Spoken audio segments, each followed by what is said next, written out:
What are some other things holding businesses back?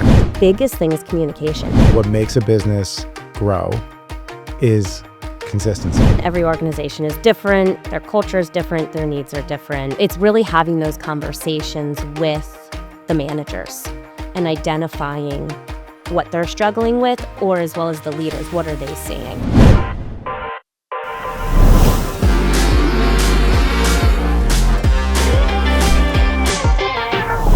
What are the things that are holding your business back from growing?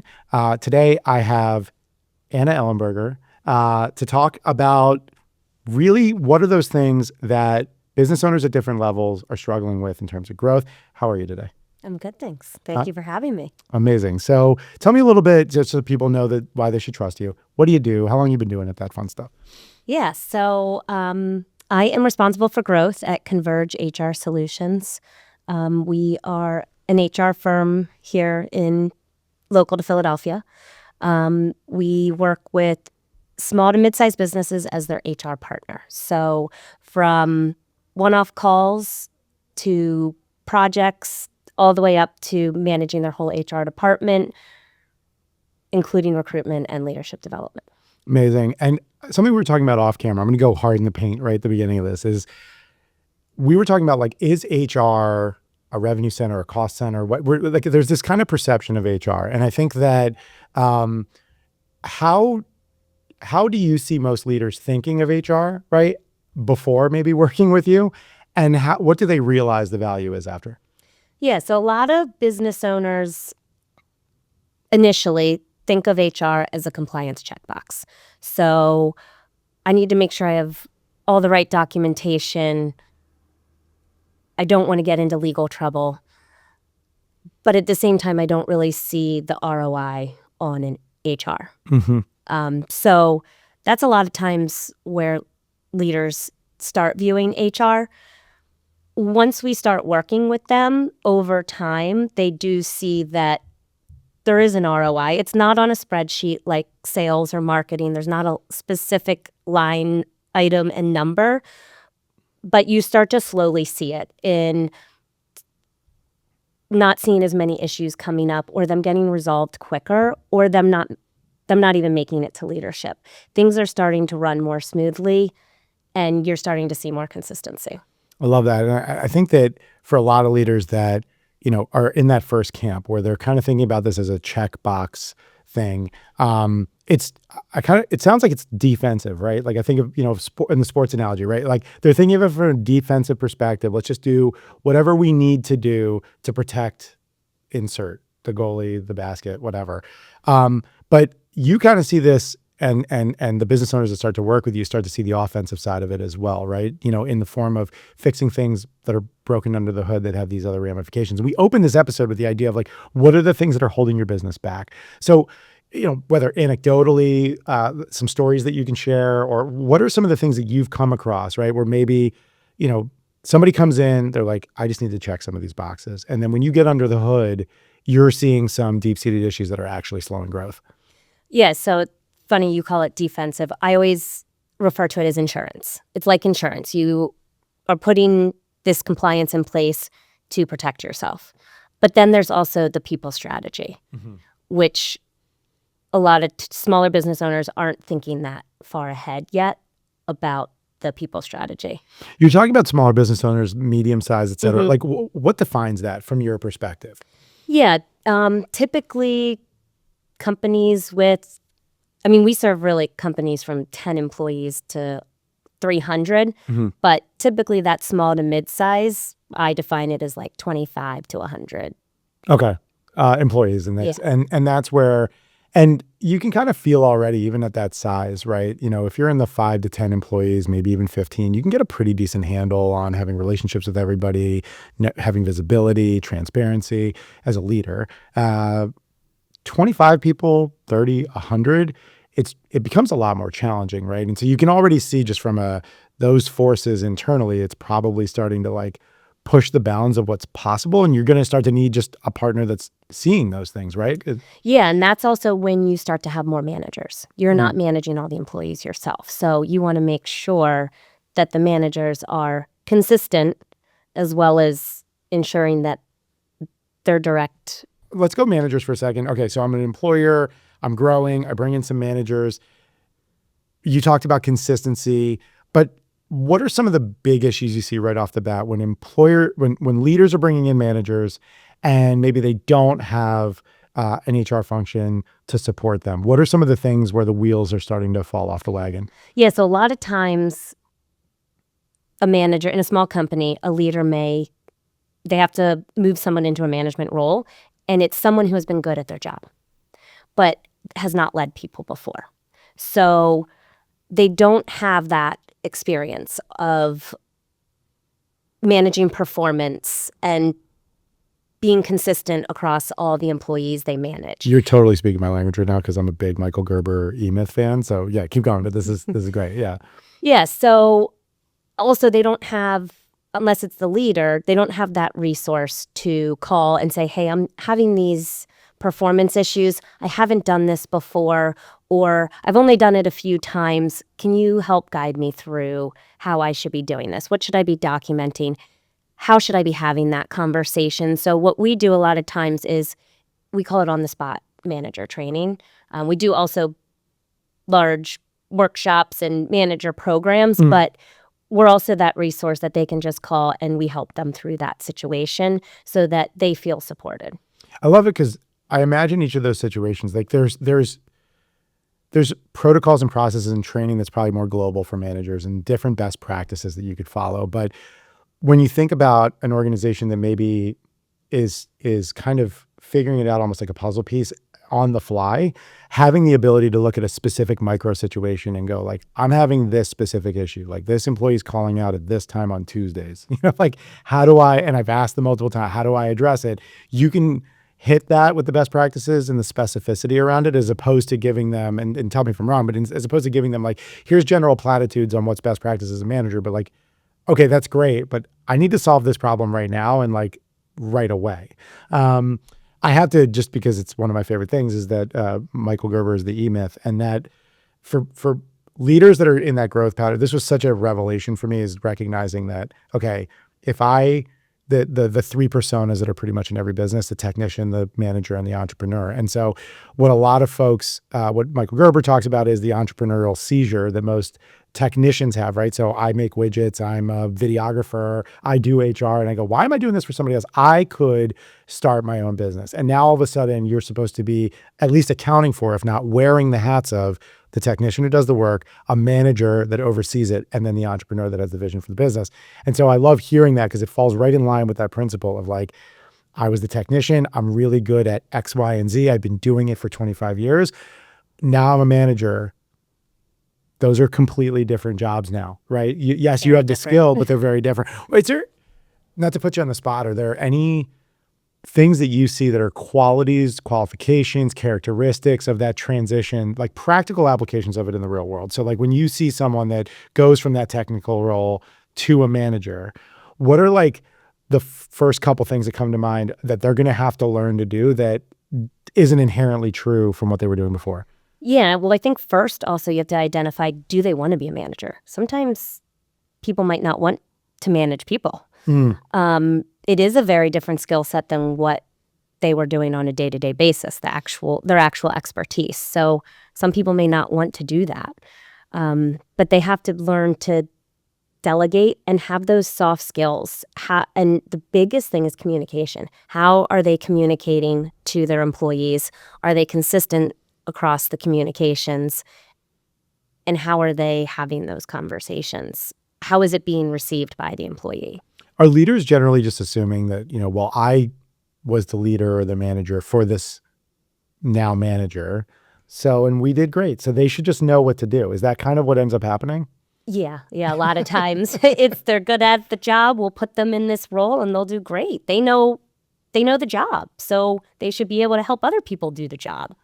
How do you knock them off that block to be like, that's not quite what's going to happen? Or are they usually finding out the hard way?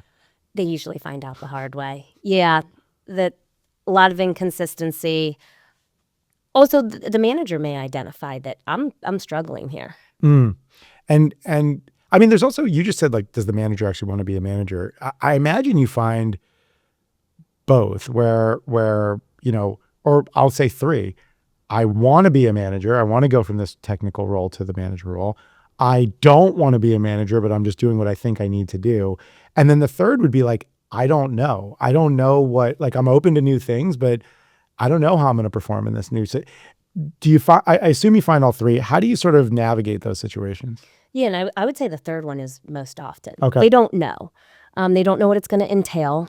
They haven't been told what it's going to entail. But this seems like the next step in my career path. This seems right. Right. So I'm going to do it.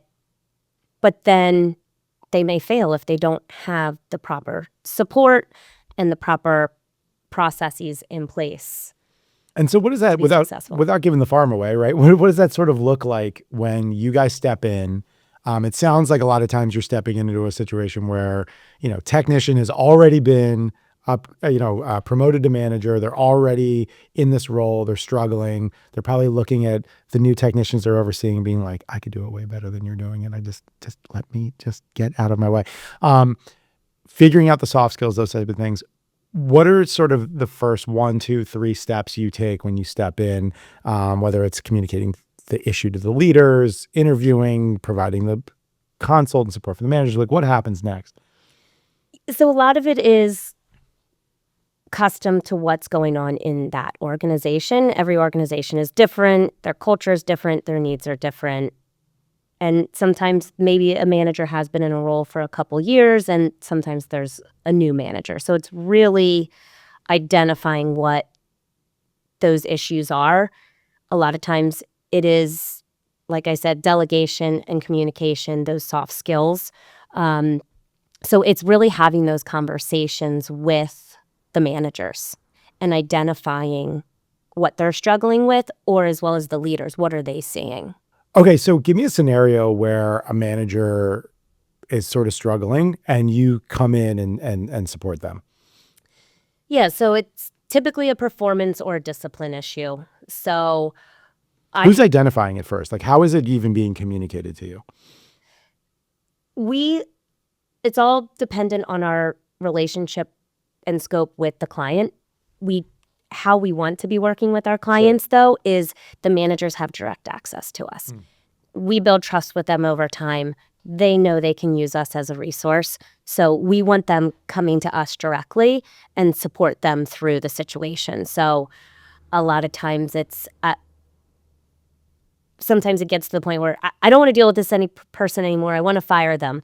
Well, what have you done so far? What has been documented? So we walk them through that process. So, they're not meeting the expectations of the job. So, well, do they know what those expectations are? So that's where we can kind of identify what's missing. And this sounds kind of like the insurance you're talking about, right? Because we can kind of read between the lines that if you don't do those things and then you send that person home packing, they might come back with lawyers, issues. Right. There's so much vulnerability there. So I'm sure you run into this situation. Manager comes in, they're like, I've had enough. We got to move on from this person. You're like, where's all the documentation? Where's the issue? Where's the story? And they're going like, I don't have any of that stuff. So what are you coaching them through with that? So I imagine what happens next? Are you just like, looks like you're stuck or what? Yeah. What goes on? Not looks like you're stuck. Yeah. But nothing that you said has happened. We can't say that that's happened. We're going to have to start that clock over again. Okay. So one thing when we come into our clients is we do like to meet with the managers separately and educate them on that. So make sure as soon as a problem happens, you bring us in from the get-go. Bring us in early. We can help resolve it, hopefully quickly. If not, we have that documentation and we're able to make that termination decision quicker. So I love it. I mean, you're seeing, right, that gap where we talked about when leaders are sort of undervaluing, just thinking of you as a checklist and missing those opportunities where, hey, if you had brought us in earlier, we could have built these relationships with the managers, set them up for success so that they knew that we were a resource, then been in a position to know your business more deeply and intimately so that when there's an issue, instead of, oh man, it's termination, we're starting the clock over because you didn't document things, we either already addressed it before any of the documentation needed to really take full effect, or we've been documenting the whole time because we follow processes and procedures so that now we can move forward and be more efficient. And I'm not going to put you on the spot. And if you don't have these metrics, you can just like look blankly into the screen and that's fine. But like, is there any metrics or KPIs around just waiting too long? Like, right, that story you were saying of just the manager that wants to let this person go, there's probably actually an efficiency issue, right? But now that efficiency is going to actually translate into an actual ROI or lack of ROI for your business. Do you have any numbers on like how long business owners hold on to employees for too long generally, or how long it takes, or like in your experience, even if it's anecdotal, what do you see? I mean, it can be 6 months to a year where they're keeping them too long, Wow. if not longer sometimes. I think anybody who's watching this or listening to this can just go do your own math, right? On insert employee, insert salary, and just go imagine if that person was underperforming or not performing for 6 to 8 months, 10 months, and you're just carrying that weight, right? That's not good for any organization. It's not good for the person either, right? That's not a good situation. No. And that's another thing, going back to managers and them managing their direct reports' performance. If they're not doing that, then you're also putting the employee at a disadvantage. Mm-hmm. And that can affect your culture. If, you're telling me I'm doing my job wrong, well, you never told me that. Why didn't you tell me that a few months ago? Or why didn't you tell me what I should be doing differently? Now I'm getting written up or getting this performance improvement plan, but I haven't been told this whole time what I should be doing. Right. So then that can really erode your culture. And I imagine the people around you start to feel concerned, like, am I performing well? I don't know. Mm-hmm.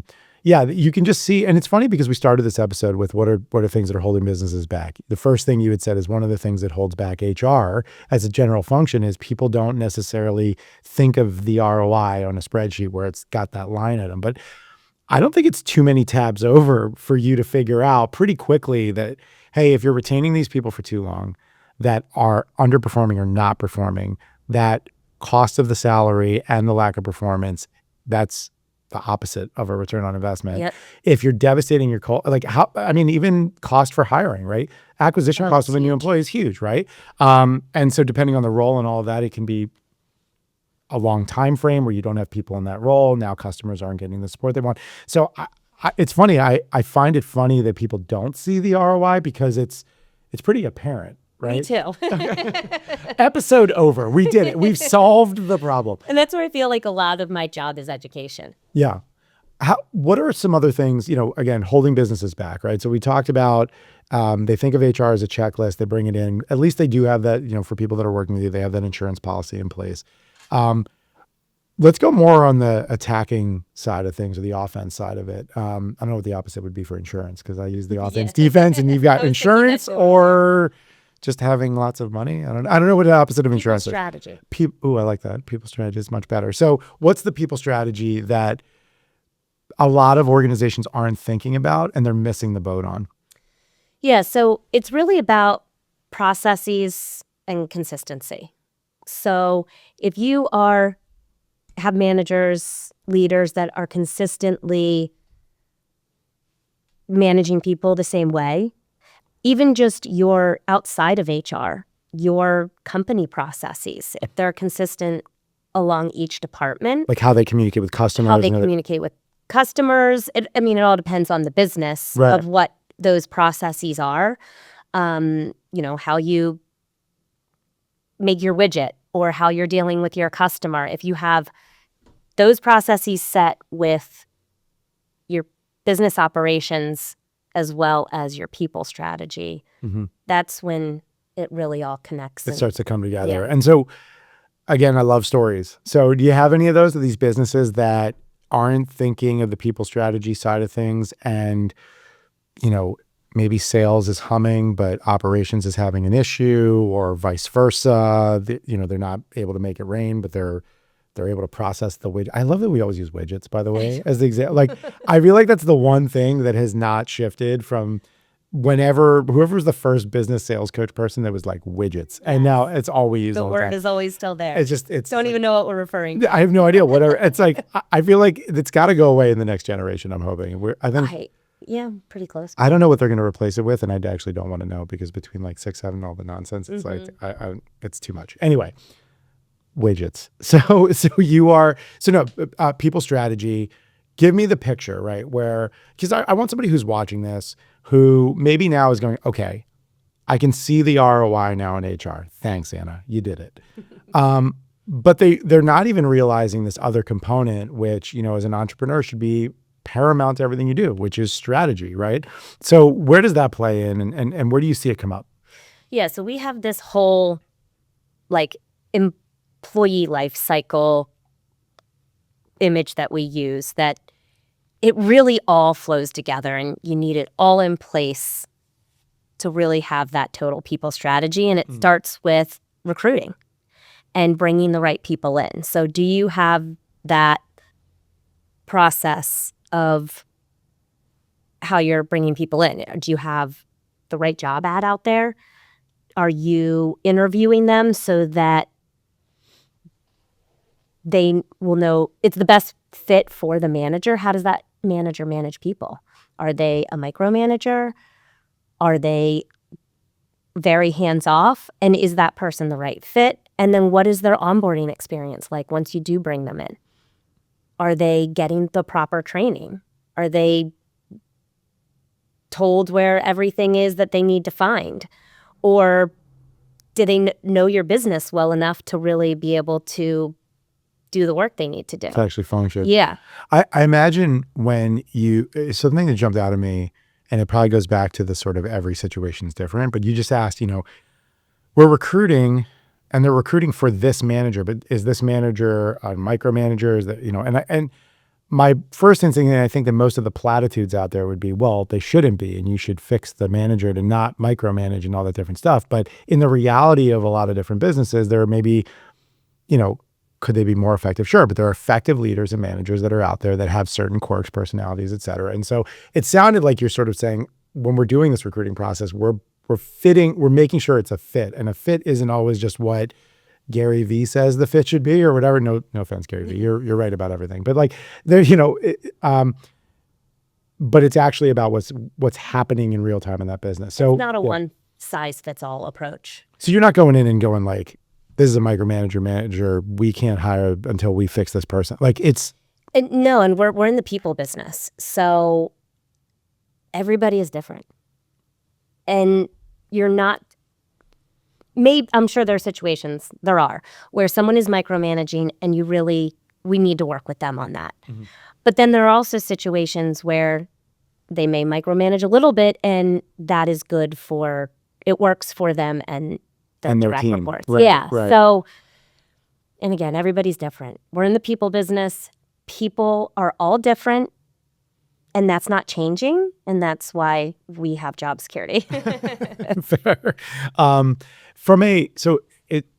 This is coming up for me right now. So I'm obviously coming in from the video production space and the creative space. And so one of the things we talk about a lot is collaborating with clients, right? Because in our world, like I'm not just making a movie about a thing that I'm passionate about.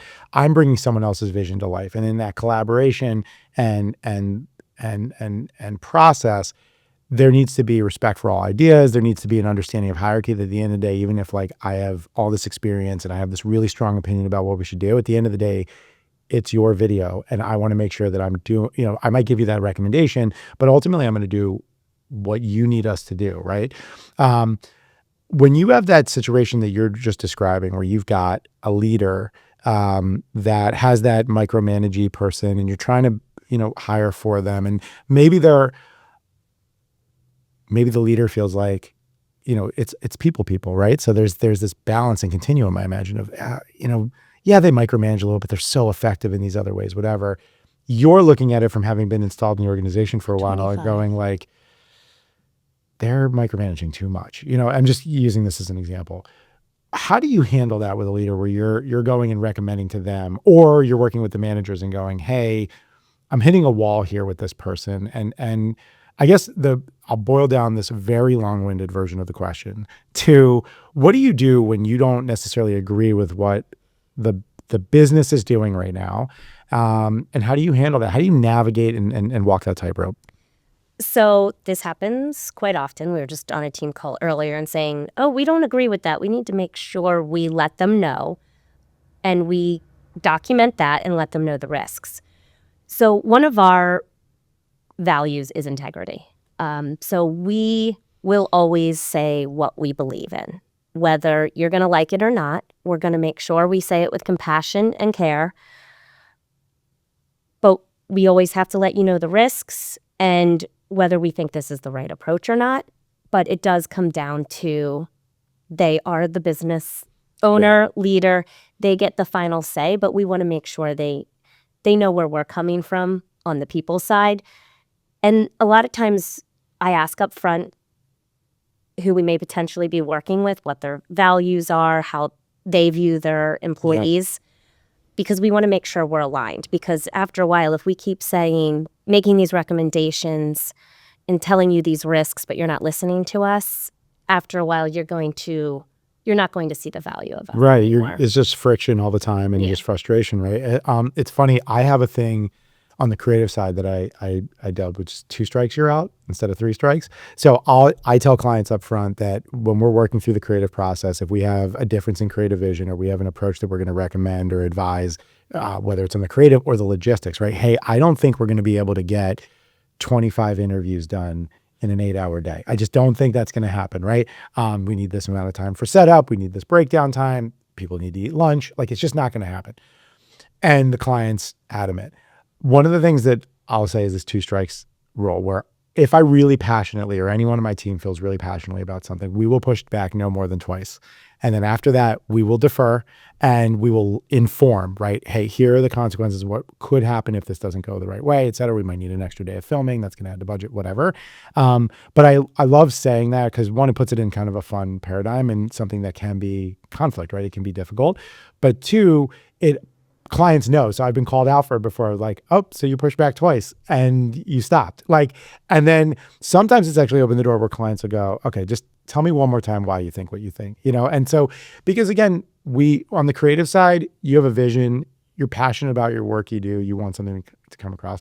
But at the end of the day, from a business owner, we want our clients, like everything we do, we want our clients to do well, right? Like if you're providing HR services for a business, and the managers are thriving and the business is growing and there's strategy in the people side and the business owner seeing it, guess who's coming back, right? And if that doesn't happen, they're not. So there's also this element of like, if we've been there, done that, and you have that experience, like we got to make sure we at least provide the pathway and integrity, right? Do what we say we're going to do and offer the recommendation, even if it might be difficult. Mm-hmm. Have you ever had any other situations that kind of come to mind that are like, and again, this whole episode is, what are the business owners missing, right? Like what are things so what's something else that like is an anecdote or story that maybe a business owner driving right now, they're listening to this and they're like, okay, Anna just said, insert this. And now I'm going to think about that more deeply next time. Well, there are many things, but one thing we didn't touch on. Write this down. Really here is policies and handbooks. Yep. So it's your North Star for your company. I know it's typically, okay, we have our anti-harassment policy. And those are all great. You want all of that. You want the legal language, but then we also say you want the best practices and your company-specific policies so that everybody is reading from the same page. Sure. Literally and figuratively. So what do you see a lot? Like these organizations are growing. When do you I was one of these people a few years ago, believe it or not, that didn't have a handbook, right? And I got on it. We built a handbook. Where do you see, for organizations, they're missing this handbook? What size organizations or what, does this kind of run the gamut, or do you usually see it at a certain size level? And then also, what are the key things that are really a concern when you don't have a handbook? Yeah, so typically I see around 15 to 20 employees or that they're like, okay, I may need to start putting some policies in place here. Not to say that we haven't had a company come to us with 60 employees that did not have a handbook. We made sure we did that first thing. But the big thing is, again, and I said this word before too, is consistency. Mm-hmm. So that's where you run the risk. So if you have someone who needs to go out on maternity leave and you give them 12 weeks, and then the next person, you say, it's years later, but somebody else need to go out on maternity leave. and you say, well, we now have short-term disability and it's 6 weeks. We'll let you stay out 6 weeks. You were inconsistent there. So now you're running the risk of someone saying to them, well, Sherry went out a few years ago and she got 12 weeks. Sure. So it's consistency, having those set policies. So then when it does come up, you're not having to be reactive and putting those policies into place on the fly. Oh, sure. Yeah. It's funny you say that, the consistency piece. I think that most business owners would agree that what makes a business grow is consistency, right? Consistency in the service you deliver, consistency in the experience you create, just consistency, meeting payroll is a consistency, right? Like all those internally and externally, that consistency, what your customers or clients are seeing and then what your employees are experiencing. All about consistency. And so again, going back to our earlier conversation of, HR being seen as a checklist, return on investment, all those different things, to see it as this sort of segmented piece that doesn't acknowledge that it is sort of the captain of the ship when it comes to consistency, right? At the very least with your people internally and your processes, it seems like a big miss. And it seems like one of the big things that a lot of business owners are missing. And I love that, that example you gave, right? Of like, it's funny in my head, I'm just like, what was a company, they'd made it to 60 people and never had an issue where they needed a handbook? Is it like a stuntman company? Like how did they, it was like living life on the edge? Trucking company. Okay. And they were living very much on the edge. They were open to so much risk, but they just got lucky. Yeah. And that a lot of times that's why I call it insurance, because most of the time you do get lucky and right. You are fine. And you make it through until you really start building that HR infrastructure and then you're good to go. But there are those risks, just like you could get in a car accident. You typically don't, but you have that insurance because it can happen. When you do. And when it does, it can be so much more damaging. I can imagine. I'm sure you can't share too many details, but have you seen it where it's gone really sideways? Yes. What is that? So we've seen where a company did not do their due diligence and brought someone in that had a sexual harassment claim against them. Oh, wow. Yeah. And was that just like... They had two companies merging together. Okay. So it was on an M&A situation and then somebody from the other firm. And what happened? I mean... So much money was spent on lawyers. Oh, man. Yeah. I feel like the end of these stories are always going to be so much money was spent on lawyers. Yeah. That's really interesting. Have you seen other things like that where improperly firing somebody and getting a lawsuit or maybe on the side that you guys really support? I know you're really passionate about this, of just supporting managers and kind of training them and providing them the support. Have you had those where people have lost managers because they didn't provide the support that they needed and then they realized they needed HR? Where does that come up for you? Yeah, a lot of times, unfortunately, we do get our clients from some situation happened. They wanted to terminate someone.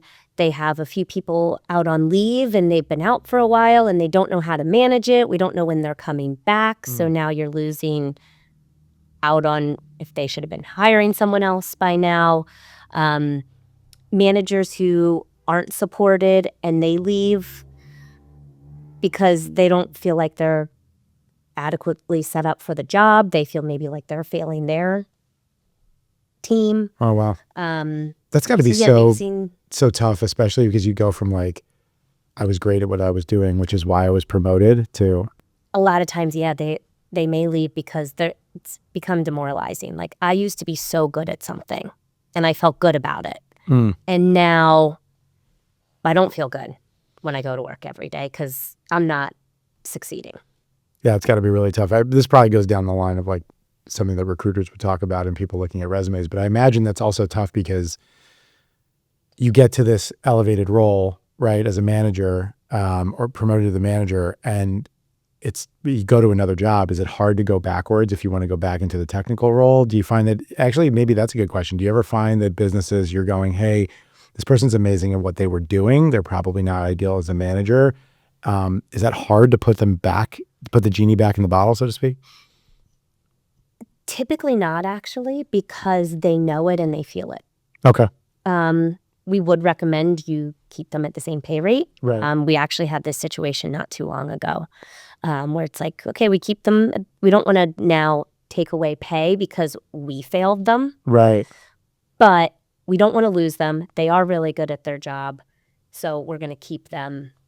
Oh, that's and an put them interesting. back in their role. I love that because it really indicates that you're having a business first strategy, right? Mhm. Of just not lose. Because again, you can think, oh, well, you're paying with this high role, but the cost of hiring someone new, training them up, they might not be the right person anyway, and just going through that cycle versus having a person that can hit the ground running and the efficiencies and consistency you get out of that is so key. I love it. I think we hit more than one thing that business owners might be missing for sure. It's something you said, and I'm not going to properly credit the book that I got this from, but I got it a few years ago, and it was a big mindset shift for me as a business owner because I started as a one-man band and then started hiring folks. And obviously, like, I hired my first videographer and editor who also would help answer phones and also help clean with me and also, and also consult clients and also. And so, obviously those are growing pains, and eventually you can grow to a point where hopefully you can start to segment roles properly and all of that. But it was reading this book where I'd always made the mistake where I would, somebody was really good at whatever they were doing, and I immediately think about, like, oh, you love shooting, you could go be a producer now, you should be a creative director, you should be, and just my head would just go entrepreneurially almost on their behalf. And one of the things I started doing better was just, first of all, asking them, what do you want to do? And then also this concept of, I don't know if you've heard superstars and rock stars. Have you heard this? Most leaders, so superstars are folks that go up the kind of corporate ladder, right? They're being promoted into different and new roles. And rock stars are people that are incredible in the job that they're in. And a lot of leaders undervalue their rock stars because they're always just thinking very linearly about the superstar trajectory. And most people think in businesses that, like, that's the only way to grow. And so a few years ago, I remind my people every year, and I really talk about it a lot, of like, what do you want to do? What do you want to be when you grow up? That type of thing. And then it's absolutely okay, and there has to be room in this company for you to grow as a rock star or a superstar, right? If you want to go up into different roles and try new things, amazing. If you want to just keep honing and perfecting your craft, amazing. We'd like you to be able to do that here. Yeah, those rock stars are your foundation. Right. And I want to touch on something that you just said is communication. So I know I talked a lot about consistency, but the other thing is communication is huge in managing an HR. It's all the message that you're presenting. Right. What's like one tip on communication you give that you see as a regular thing? If you think you're communicating enough, communicate more. Everyone always thinks, well, I've communicated that. We've said that. You can always communicate more than you think. I just want you to know, my whole team who knows that I'm a talker heard that. If they're watching this video right now, and they're just going like, no, don't. I'm not saying just talk more. Fair. Actually communicate your message over and over again. Okay, that's a great point. How do you differentiate the two? Talk more versus communicate. Like, give us a little bit, right? Because I get it, like, not just small talk, right? But talk more versus communicate. Is there a difference that comes up for you, and how did you, yeah? Well, like you said, the small talk, the just blammering on is not useful. If you have your message crafted properly and you are getting it out over and over again, I'd say that's the communication piece of over communicating, but having it be the right message so that if you're putting it filler in there, then they're not listening. And a lot of times those strategic decisions, those culture pieces, they're like filler, but they're not the message. And so make them the message. Yeah. Like a lot of times people think culture is like benefits and perks. No, it's about how you're communicating and making people feel. And how you're showing up every day. Yeah. I love it. Well, Anna, I hope you had fun today. This was great for me. This was super informative, I think, and I think it was a great mindset shift for folks in the way they look at HR, look at them as a partner, and a growth strategy that brings ROI for the business. So, Yes. Anna, thank you so much. How do people find you? Yeah, I'm Anna Ehlenberger. That's a very long, confusing last name. It's Ehlenberger.